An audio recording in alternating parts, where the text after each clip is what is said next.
Own internet அவங்க own வெப்சர்வர்ல இருக்கிற issues கண்டுபிடிக்கிறது நமக்கு ஒரு பப்ளி. இல்லைன்னா வந்து ஒரு நார்மலா வந்து ஒரு பிளாட்ஃபார்ம்ல ஃபார் எக்ஸாம்பிள் லினக்ஸ்ல வந்து ஒரு சீரியை கண்டுபிடிக்கிறது ஒரு பப்ளம்.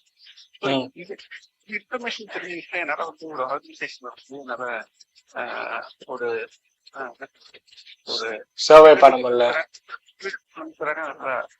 சோட் பண்ண முடியுமா? இல்லைன்னா நான் வந்து எல்லா பிளாட்ஃபார்ம் ஆகிருக்கிறார். நீங்க சைபர் டொமைன் எடுத்துக்கிட்டீங்கன்னா அதுல நிறைய ஸ்கோப் இருக்கு. ஓகேவா, ஃபர்ஸ்ட் உங்க ஸ்கோப் என்னன்னு சூஸ் பண்ணுங்க.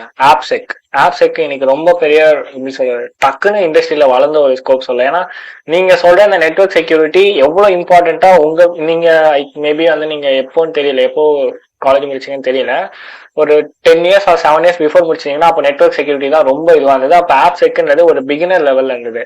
அப்போ ஓகே தான், பட் அந்த யாருக்குமே அதோட அவேர்னஸ் தெரியல. இப்போ பாத்தீங்கன்னா எல்லாருமே ஆப்செக்